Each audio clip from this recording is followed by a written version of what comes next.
우리 자분들에 다시 한번 인사할까요? 하나님의 말씀을 사랑합시다. 네, 아멘이십니까? 정말 그 하나님의 말씀을 사랑하는 것, 하나님을 사랑하는 주의 백성들 되실 수 있기를 간절히 소원합니다. 설교를 준비하면서 저도 제 스스로에게 물어봤습니다. 나는 하나님을 사랑하는가? 또 얼마나 사랑하는가?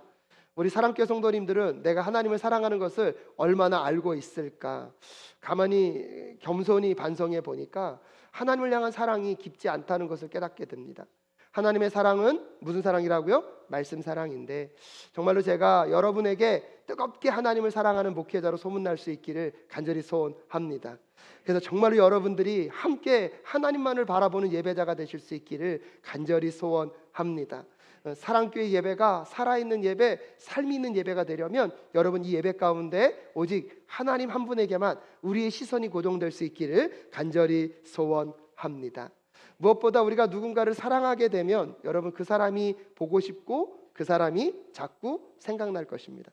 마치 세상의 모든 것이 누구만을 이야기하는 것 같습니까? 그 사랑하는 대상만을 이야기하는 것 같습니다. 사랑하면 마음이 그 대상에게 기울어집니다. 사랑하게 되면 그 대상을 더 알고 싶고 그 대상에게 더 가까이 가고 싶고 그 대상이 하는 말을 더 귀 기울여 듣고 싶습니다.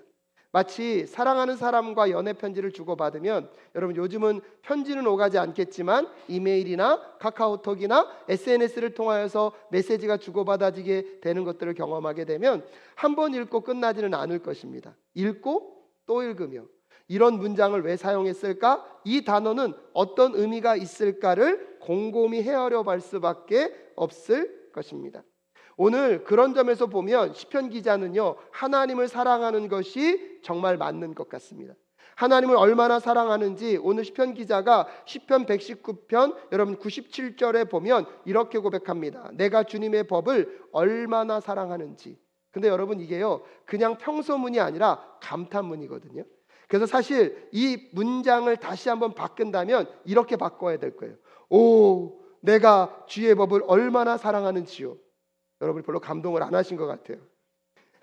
앞에 감탄사를 확 넣어서 오, 내가 얼마나 주의 법을 사랑하는지요. 그렇게 감탄문으로 시작하고 있습니다. 여전히 시인은요, 삶의 문제가 해결되지 않았습니다. 고난을 지나가고 있고요. 여전히 그를 비방하는 수많은 원수들이 그의 곁에 둘러서 있습니다. 그런데 오늘 13년을 이루고 있는 시편 기자의 이 8절에는요, 하나님 제발 나를 도와주십시오, 나를 살려주십시오, 그런 기도나 간구는 없습니다.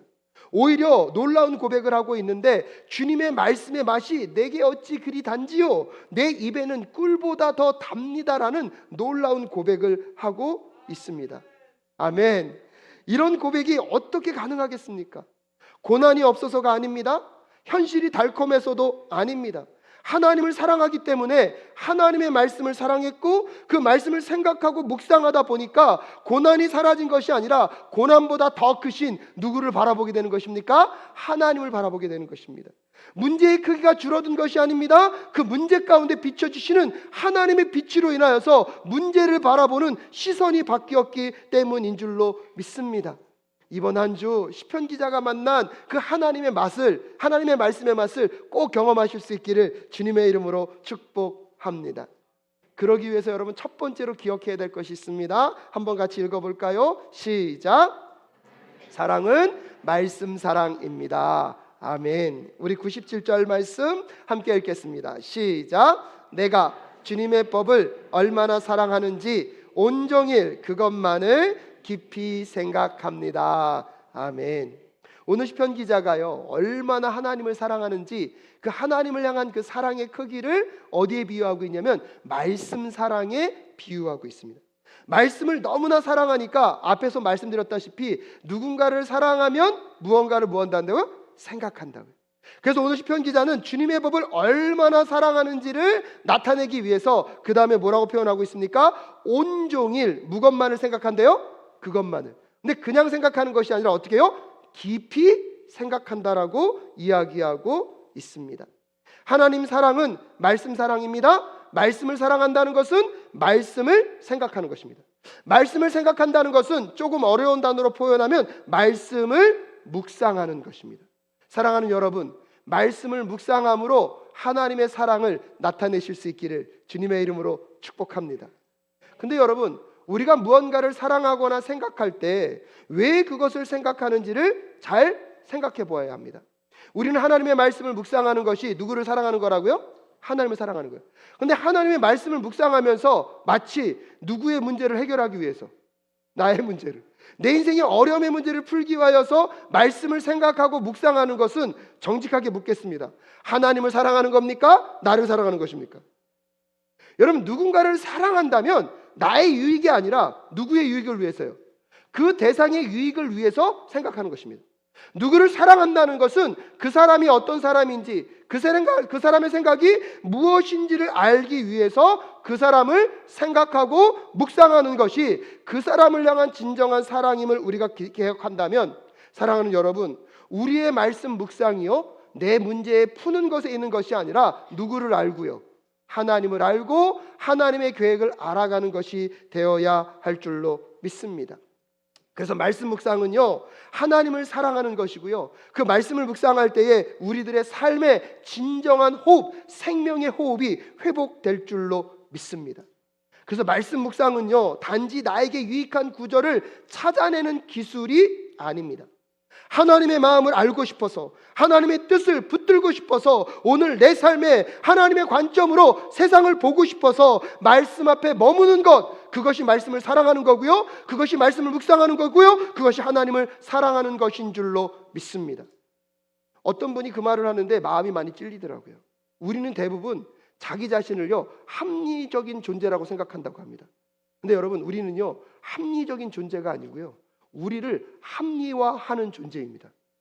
무서운 건 뭔지 아십니까? 말씀을 통해서도요, 누구를 합리화하려고 그래요? 나를 합리화하려고 그래요. 하지만 여러분, 말씀이 정말 살아있어서 우리가 말씀을 생각하고 묵상하는 것이 하나님을 사랑하는 것이라면 그 말씀을 통하여서 합리적인 존재로 빚어가게 될 줄로 믿습니다.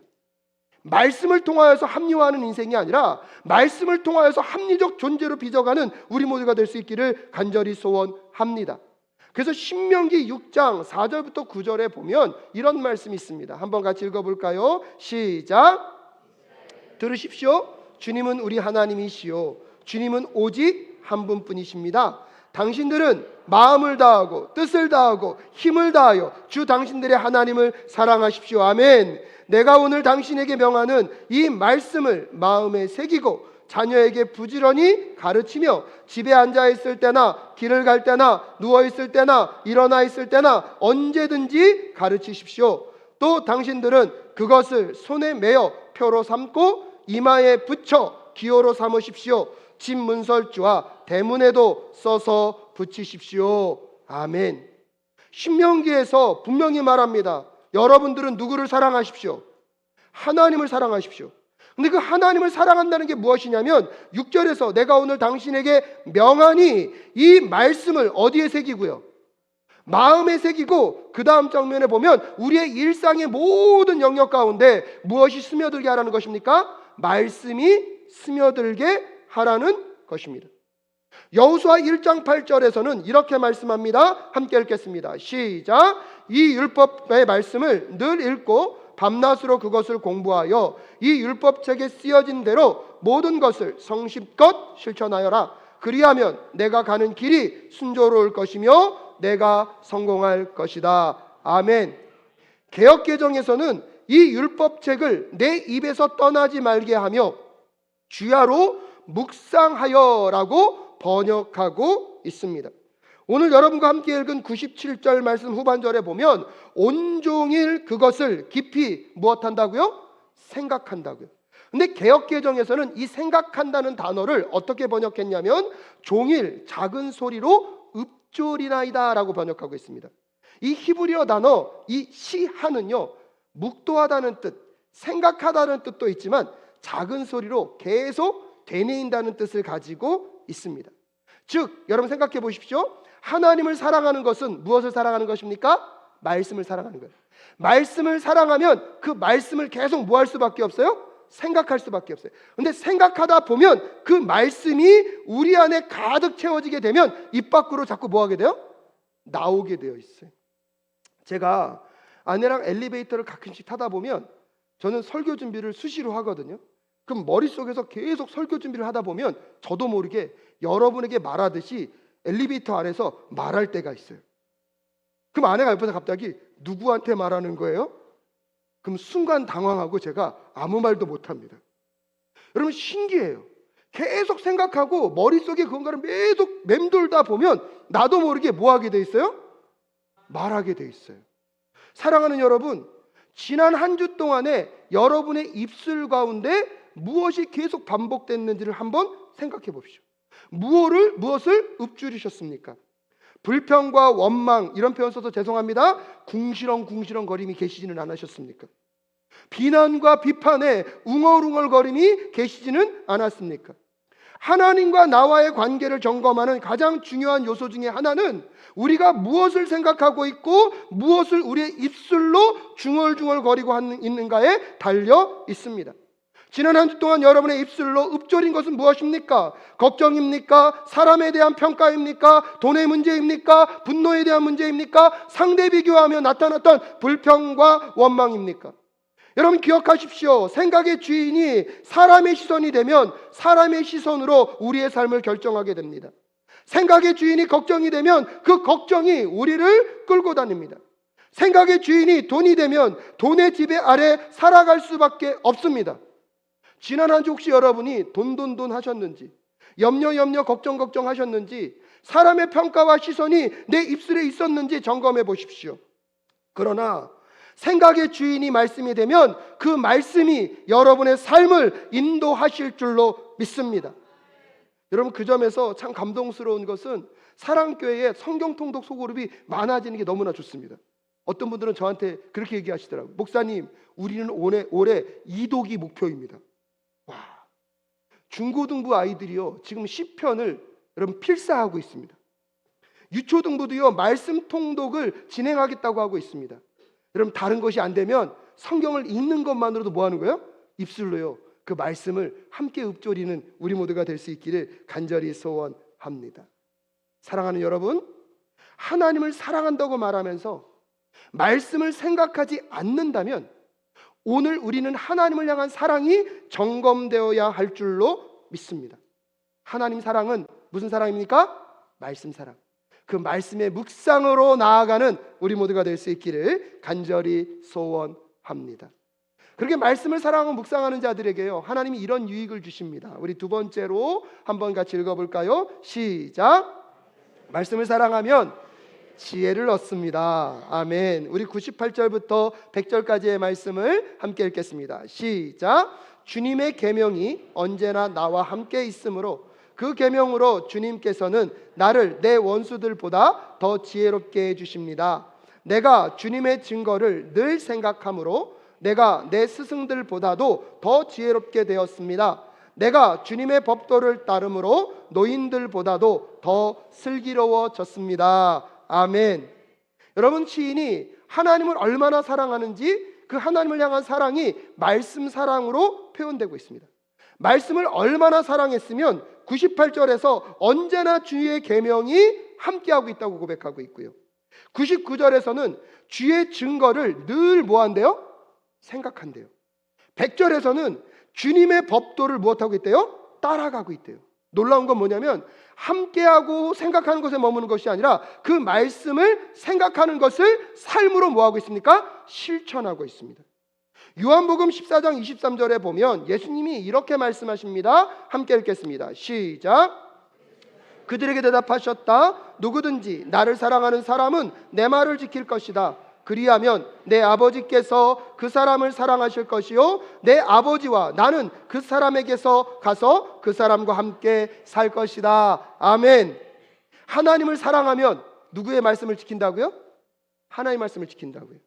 요한일서 5장 3절도 이렇게 말합니다. 함께 읽겠습니다. 요한일서 5장 3절 시작. 하나님을 사랑하는 것은 그 계명을 지키는 것입니다. 하나님의 계명은 무거운 짐이 아닙니다. 할렐루야.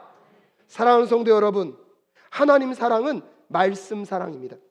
말씀을 사랑한다는 것은 말씀을 생각하는 것을 넘어서서 말씀을 실천하고 삶으로 살아가는 것입니다.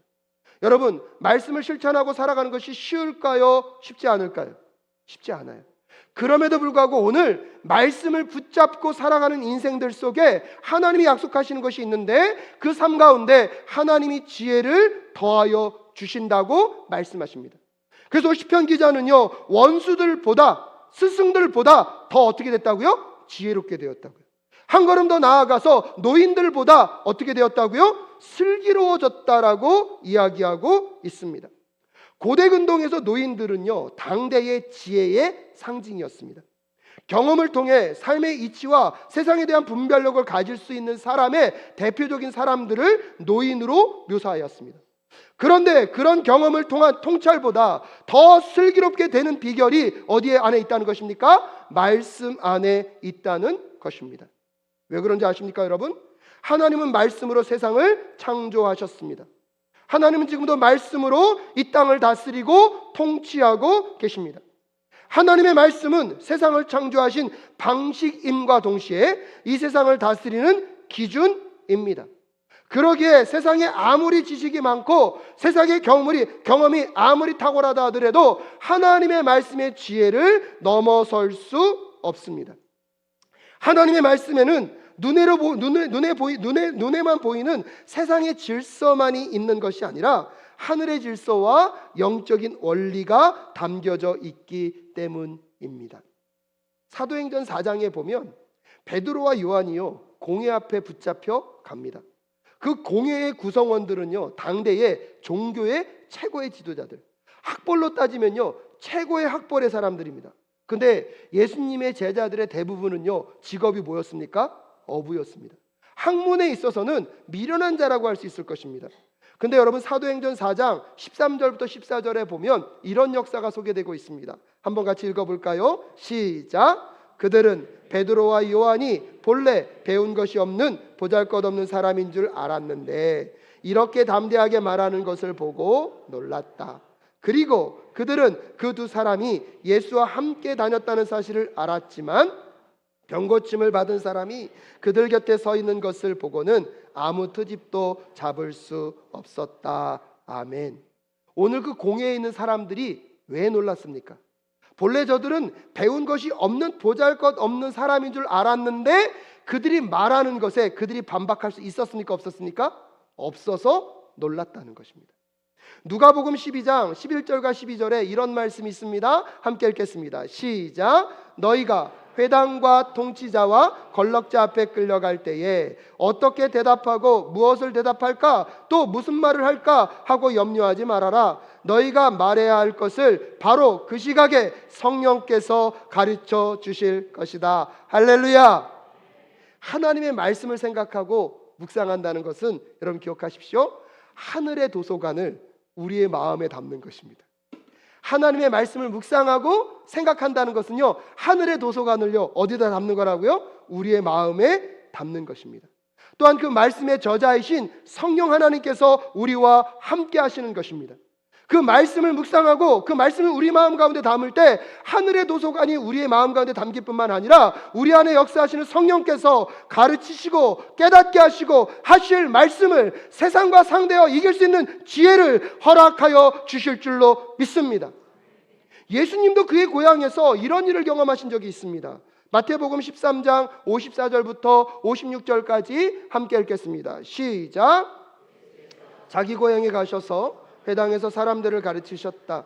사람들은 놀라서 말하였다. 이 사람이 어디에서 이런 지혜와 그 놀라운 능력을 얻었을까? 이 사람은 목수의 아들이 아닌가? 그의 어머니는 마리아라고 하는 분이 아닌가? 그의 아우들은 야고보와 요셉과 시몬과 유다가 아닌가? 또 그의 누이들은 모두 우리와 같이 살고 있지 않은가? 그런데 이 사람이 이 모든 것을 어디에서 얻었을까라며 고향 사람들이 누구 때문에 놀라고 있습니까? 예수님의 가르침 때문에 놀라고 있습니다.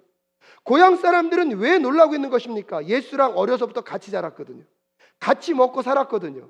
이 예수님의 가정 배경도 다 알고 있고 그 형제들을 다 알고 있는데 이 정도로 탁월한 지혜의 말을 할 수 있다는 겁니까? 없다는 것입니까? 없다고 그들은 생각했어요.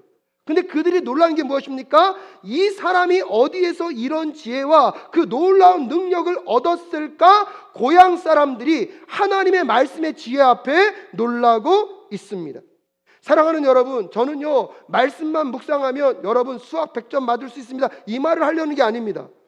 혹시 또 잘못하셔가지고 집에 가서 아이들에게 말씀만 봐라, 내일 시험 잘 볼 거다, 이거랑 다른 이야기예요. 근데 오늘 본문은 분명하게 말하고 있는 것이 있습니다. 우리는요 떡으로만 사는 존재가 아니라 하나님의 입에서 나오는 그 생명의 말씀으로 사는 존재인 줄로 믿습니다. 여러분, 지금은 다 기억나지 않을 수 있어요. 오늘 이 설교 말씀이 다 기억나지 않을 수 있어요. 여러분이 읽고 묵상하고 여러분이 배우고 들은 것들이 기억나지 않을 수 있어요. 하지만 단언합니다. 여러분의 인생 가운데 어려움과 힘겨움이 왔을 때 성령께서 여러분이 해야 할 것, 여러분이 말해야 할 것 떠오르게 하실 줄로 믿습니다.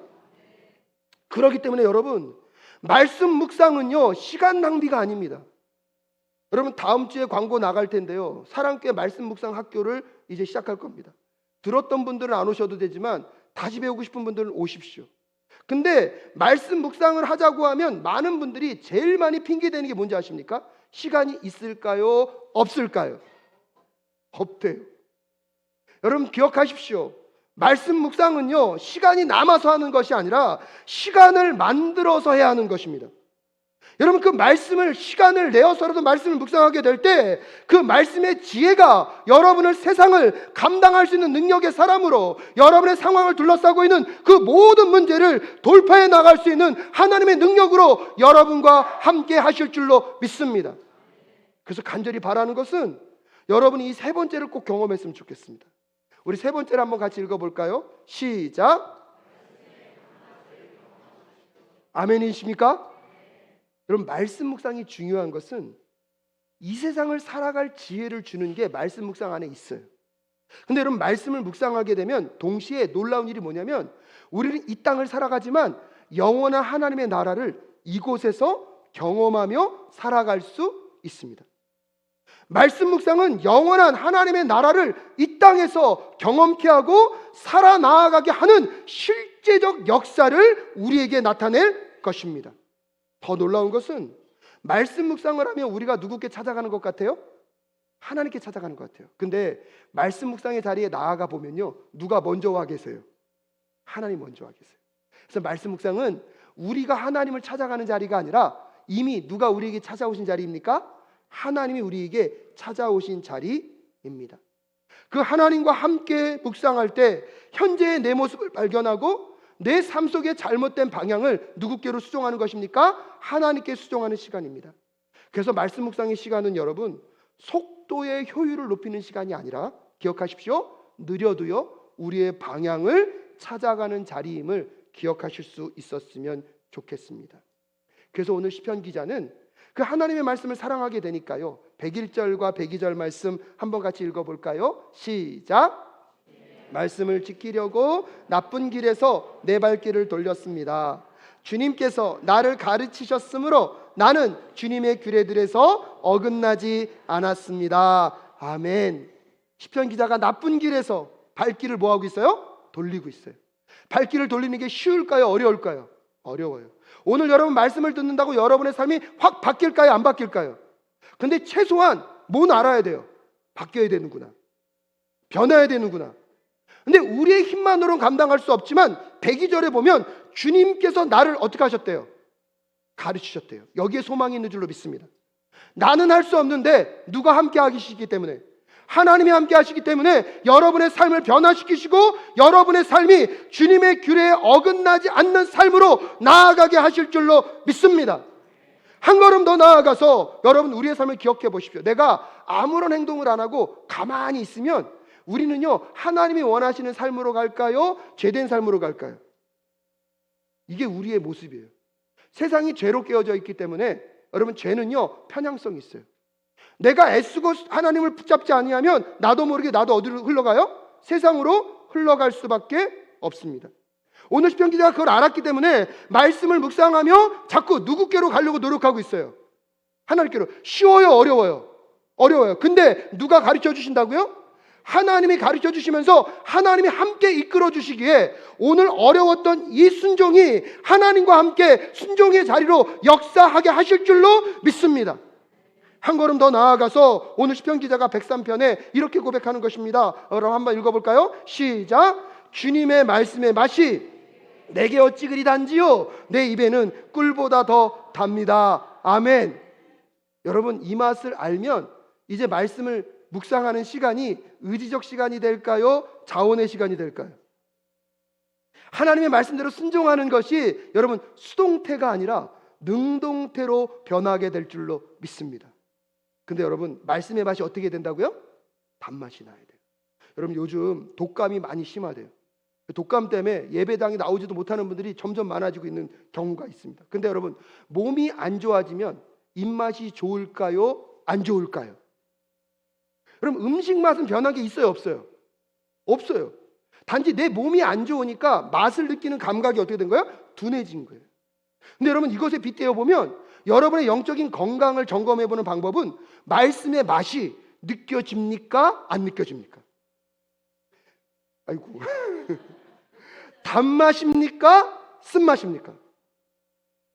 말씀을 읽는데 아무 맛이 없고 말씀을 들어도 아무 감동이 없고 말씀의 부담만 느껴진다면 여러분의 영적인 건강이 점검될 수 있기를 주님의 이름으로 축복합니다. 말씀의 맛이 꿀보다 더 달게 느껴지게 되면 시인은 여전히 고난 가운데 있어요. 힘겨움의 상황을 지나가고 있어요. 근데 놀라웠습니다. 그 속에서 말씀이 그를 회복시킵니다. 그 속에서 말씀으로 살아갈 이유를 발견하게 하십니다. 사랑하는 여러분, 여러분의 삶 속에 그 말씀의 단맛을 경험하실 수 있기를 주님의 이름으로 축복합니다. 근데 그것을 경험한 사람이 누구냐면 예레미야 선지자예요.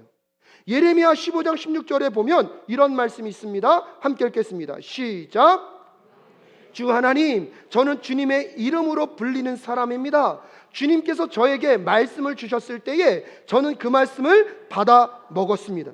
주님의 말씀은 저에게 기쁨이 되었고 제 마음에 즐거움이 되었습니다. 아멘. 예레미야는 현실이 달콤해서 기뻐한 것이 아닙니다. 상황은 쓰고 아팠습니다. 여전히 사람들은 그를 미워했고 그는 외로움 가운데 시간을 지나가고 있습니다. 그 어려움의 고난의 여정을 지나가고 있지만 놀라운 것은 오늘 그는요, 무엇을 먹었대요? 말씀을 받아 먹었대요. 오늘 여러분, 그 말씀을 받아 먹으실 수 있기를 주님의 이름으로 축복합니다. 그 말씀을 먹으니까 상황은 똑같은데 상황을 넘어서는 기쁨과 마음의 즐거움이 지금 누구와 함께하고 있다면, 예레미야와 함께하고 있다면 오늘 여러분의 상황을 극복할 수 있는 힘이 여기에 있는 줄로 믿습니다. 삶은 흔들릴 수 있습니다. 여러분의 마음은 상황 때문에 무너질 수 있습니다. 하지만 그럴 때 더 말씀을 붙잡으실 수 있기를 주님의 이름으로 축복합니다. 말씀의 그 단맛이 우리들의 고난을 없애주지는 않겠지만 그 말씀의 단맛은 고난 속에서 하나님을 더 붙드는 힘으로 우리 안에 역사할 줄로 믿습니다. 이번 한 주 한성진 선생님의 병실을 신방했습니다. 항암의 과정이 오래되어서 여러 부작용으로 항암은 더 진행하지 못하시고 나머지 치료만을 받고 계셨습니다. 근데요, 그분을 위로하러 신방 갔다가요, 제가 위로받고 왔어요. 얼굴을 봤는데요, 얼굴이 빛이 나시던데요. 여러분, 잠시 예배하고 서로 대화하는 나누 중에 끊임없이 끝까지 하나님의 영광을 가리지 않았으면 좋겠습니다. 그리고 가족들을 향한 염려와 걱정뿐만 아니라 가족들을 축복하는 마음과 사랑교회를 향한 고마움의 마음을 계속해서 표현하시는 선교사님과의 그 짧은 대화를 통하여서 선교사님 고백 가운데 자신의 고난과 고통을 넘어서고 있는 선교사님을 볼 수 있었습니다. 그분이라고 왜 두려움과 염려, 걱정과 고통, 외로움이 없으시겠습니까? 그런데 확신합니다. 하나님의 말씀의 단맛을 이미 맛보고 계신 선교사님은 이 세상에서 이미 영원한 하나님의 나라를 살고 계신 줄로 믿습니다. 제가 볼 때 승리자처럼 보였고요, 끝까지 승리하실 것을 저는 믿습니다. 여러분, 함께 끊임없이 치유와 회복을 위하여서 기도해 주실 수 있기를, 많은 관심과 사랑으로 함께하여 주실 수 있기를 부탁드립니다. 일부 예배를 이렇게 설교하고 났더니 한 집사님이 지나가다가 말씀하시더라고요. 에스겔의 말씀이 그렇게 단맛처럼 느껴진대요. 제가 봉사부서 올라갔더니 봉사부원들이 얼마나 기쁨으로 열심히 하고 있는지, 제가 지나가는 말로 여기에도 말씀의 단맛을 경험한 분들이 많이 있네요 그랬더니 한 권사님이 센스 있게 목사님 냉장고에 있는 설탕을 치울까요 그러시더라고요. 일부 예배가 끝나고 돌아보니까요 사랑교회 안에 말씀의 단내가 나던데요. 아멘이 안 나와서. 여러분, 오늘 제가 말씀을 준비하며 정말로 우리 안에 그런 은혜가 있을 수 있기를 간절히 축복합니다. 여러분의 삶의 고통과 어려움의 순간을 만나가는 그 자리 속에, 하지만 정말 그 말씀의 단맛을 경험할 수만 있다면 그 말씀의 지혜가, 그 말씀의 은혜가, 말씀의 생명력이 여러분을 반드시 살려낼 줄로 믿습니다. 말씀을 사랑하면 거짓이 싫어집니다. 진리를 사랑하면 거짓과 타협할 수 없습니다. 말씀의 단맛을 경험한 사람은 세상의 거짓된 길에서 더 이상 끌려다니지 않을 줄로 믿습니다. 사랑하는 여러분, 하나님을 사랑하십니까? 하나님의 말씀을 사랑하십시오. 근데 여러분, 그 하나님을 가장 사랑하셨고 가장 말씀을 사랑하셨던 한 분이 계십니다. 그분이 누구인지 아십니까? 예수 그리스도이십니다. 하나님의 말씀에 따라 여러분 하나님이셨지만 자기를 비우시고 이 땅 가운데 인간의 몸을 입고 오셨습니다. 아버지의 말씀을 따라 자기를 부인하시고 십자가에 죽기까지 아버지의 말씀을 따라가셨던 분이 예수 그리스도이셨습니다. 세상의 조롱과 멸시를 받았고 세상 사람들에게 끊임없는 박해와 고통을 당하셨지만 그 말씀 가운데 살아가며 십자가의 영광으로 온 인류를 구원하셨습니다. 할렐루야. 그분은 죽음에 머물지 않으셨고요, 부활하셔서 하늘로 올라가셔서 하나님 우편에서 지금도 말씀으로 온 세상을 다스리고 계십니다. 할렐루야. 하나님을 사랑한다면 하나님의 말씀을 사랑해야 합니다. 하나님의 말씀을 사랑하는 법, 그 말씀으로 어떻게 살아가야 하는지 잘 모르겠다면 여러분 예수 그리스도를 묵상하십시오. 말씀으로 살아내셨고 말씀으로 승리하셨고 말씀으로 지금도 역사하시는 그 예수 그리스도를 만나는 자들마다 말씀의 능력과 역사, 말씀의 단맛을 맛보게 될 줄로 믿습니다. 골로새서 2장 3절 말씀에 이런 말씀이 있습니다. 함께 읽겠습니다. 시작. 그리스도 안에는 모든 지혜와 지식의 보화가 감추어져 있습니다. 아멘. 사랑하는 여러분, 하나님을 사랑한다는 것, 하나님의 말씀을 사랑하는 것입니다. 그 말씀을 사랑하면 그 말씀을 뭐 할 수밖에 없어요? 생각할 수밖에 없어요. 생각하고 묵상해야 돼요. 하나님을 사랑한다고 하는데 말씀 묵상을 하지 않아요. 그럼 사랑하는 거예요? 사랑하지 않는 거예요? 사랑하지 않는 거예요. 근데 여러분, 힘들고 어려운 것 같지만 그 말씀 묵상으로 나아가는 그 자리에서 세상을 넘어설 수 있는, 세상의 어떠한 것도 뛰어넘을 수 있는 하나님의 지혜를 여러분에게 부어주실 줄로 믿습니다. 그래서 내 삶이 잘못된 길에서부터 벗어나 누가 원하시는 길로요, 하나님이 원하시는 길로. 처음에는 쉬워요? 어려워요? 어려워요. 하지만 기억하십시오. 하나님이 친히 오셔서 깨닫게 하시고 가르치시고 여러분을 인도해 주실 줄로 믿습니다. 어디까지 가야 돼요? 말씀에 무슨 맛을 볼 때까지? 오늘 다 점검하셔야 돼요. 말씀이 다냐? 말씀이 할렐루야, 맛이 없냐? 말씀이 쓰냐? 여러분, 염려하지 마시고 다시 주님 그 말씀의 단맛을 경험케 하여 주시옵소서. 여러분, 이것이 추상적인 말씀이 되지 않으려면 그 말씀이 육신이 되어 이 땅 가운데 오신 누구요? 예수 그리스도. 그분의 일생과 그분의 삶, 그분의 복음만 묵상한다 할지라도요, 그 말씀의 풍요로운 지혜가 누구와 함께 할 수 있어요? 나와 함께 할 수 있어서 정말 오늘 시편 기자가 여전히 고난과 환난을 통과해 가고 있지만 그 말씀의 단맛을 경험함으로 그가 다시 일어설 수 있었다면, 예레미야가 그 어렵고 힘든 가정 가운데 그분이 주시는 말씀을 먹고 기쁨과 마음의 즐거움이 회복될 수 있었다면, 이번 한 주 여러분의 삶 가운데 말씀 안에 승리하는 그 역사를 꼭 경험해 가실 수 있기를 주님의 이름으로 축복합니다. 우리 이 시간 이 찬양 다시 한번 고백하면서 말씀으로 이 땅 가운데 오신 그 예수 그리스도와 함께 하나님, 이번 한 주 말씀을 사랑하고 하나님을 사랑하며 그 말씀과 동행하듯이 예수 그리스도와 동행하는 한 주 될 수 있게 하여 달라고